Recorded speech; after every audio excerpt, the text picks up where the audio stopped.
Le bébé qu'elle tenait dans ses bras n'était pas un enfant normal, mais un masque, tout comme celui qu'elle avait vu pendant le festival. Son petit corps était enveloppé dans un tissu coloré et scintillant, et son visage était couvert d'un petit masque finement décoré. Le cœur d'Amani se serra. « Non » cria-t-elle, des larmes coulant sur son visage. « Pourquoi cela m'arrive-t-il » Obina se précipita et, en voyant le bébé, son visage pâlit. « C'est parce que tu n'as pas respecté nos traditions, » dit-il doucement. « Tu as toujours pensé que tout n'était que des histoires. » Le cœur d'Amani se brisa encore plus aux paroles d'Obina.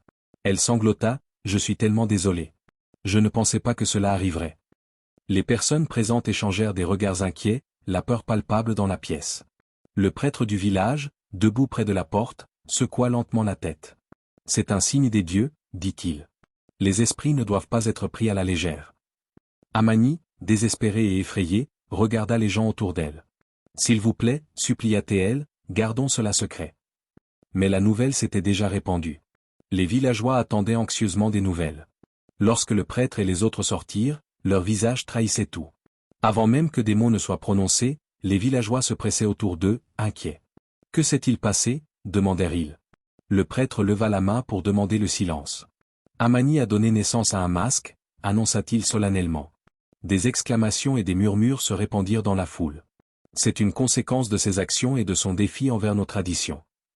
Amani, toujours à l'intérieur, entendit les réactions des villageois. Elle sentit son monde s'effondrer. Obina lui tenait la main, son visage marqué par l'inquiétude. « Que va-t-il nous arriver » murmura-t-elle. Le prêtre et les anciens entrèrent dans la pièce, leurs visages sévères et austères. Amani marcha vers le bord du village, son cœur lourd de chagrin. Elle tenait son bébé masque contre elle, le tissu coloré vibrant sous la lumière du soleil.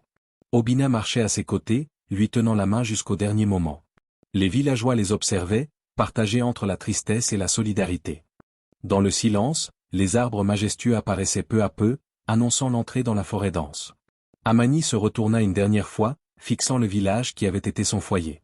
Les rires, les jeux, les histoires, tout cela semblait si lointain à cet instant. Elle ressentit un mélange de nostalgie et de détermination. « Je reviendrai » murmura-t-elle, bien qu'elle ne sache pas comment ou quand. Avec chaque pas qu'elle faisait sur les sentiers tortueux, la nature l'enveloppait. Les chants des oiseaux résonnaient comme des mélodies apaisantes, contrastant avec le tumulte de ses émotions. L'odeur des feuilles humides et de la terre fraîche pénétrait ses sens, lui apportant un réconfort inattendu. Les grands arbres s'élevaient majestueusement, leurs branches formant une canopée, laissant passer des rayons de lumière comme des éclats d'espoir. Amani avança prudemment, sentant le sol sous ses pieds. Les bruits de la forêt, le murmure du vent dans les branches, le craquement des petites branches sous ses pas, étaient les seules vibrations qui l'entouraient. Elle cherchait un endroit où elle pourrait se sentir en sécurité, un abri pour elle et son bébé, loin des regards inquiets et des murmures du village. Finalement, elle découvrit une petite grotte, à l'abri des intempéries et ornée de mousse douce. En entrant, Amani ressentit une vague de soulagement. Elle pouvait maintenant s'établir ici, créer un nouveau foyer, loin des superstitions et des inquiétudes des villageois. Elle commença à aménager l'endroit, rassemblant des branches et des feuilles pour créer un lit douillet. Le jour suivant, Amani explora les environs, apprenant à connaître la forêt comme une amie. Elle découvrit des baies sucrées et des sources d'eau claire, surveillant chaque endroit avec soin pour s'assurer qu'il était sûr. Peu à peu, elle commença à inventer des rituels. Chaque matin, elle se levait avec le soleil, chantant des chants que sa mère lui avait appris, et à chaque crépuscule, elle racontait des histoires à son bébé masque, partageant ses rêves d'un avenir meilleur. La forêt devint son refuge, tout en lui enseignant la résilience. Elle se lia d'amitié avec les créatures du bois, un écureuil curieux qui observait ses mouvements, des oiseaux qui virevoltaient autour d'elle, et même une vieille chouette qui, chaque nuit, semblait l'écouter avec une attention bienveillante. Les jours se transformèrent en semaines, et Amani ressentit une paix grandissante au milieu de la nature. Elle se surprit à sourire en se remémorant le village, non pas avec rancœur, mais avec gratitude. Elle avait appris à respecter non seulement ses traditions, mais aussi celles de la forêt. Chaque arbre, chaque pierre, chaque souffle du vent était un enseignement, lui montrant le véritable équilibre entre courage et respect. Amani comprit alors que, dans ce silence résonnant de signification, elle avait trouvé non seulement une nouvelle maison, mais aussi une nouvelle compréhension de ce qu'était le courage. Si le village avait ses croyances, la forêt avait les siennes. Et dans cette harmonie, elle trouva sa voie.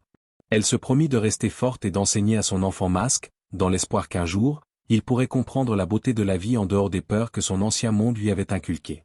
Ainsi, Amani, l'intrépide, continua d'avancer dans cette nouvelle aventure, avec la promesse de découvrir le monde par elle-même, loin des chaînes des superstitions.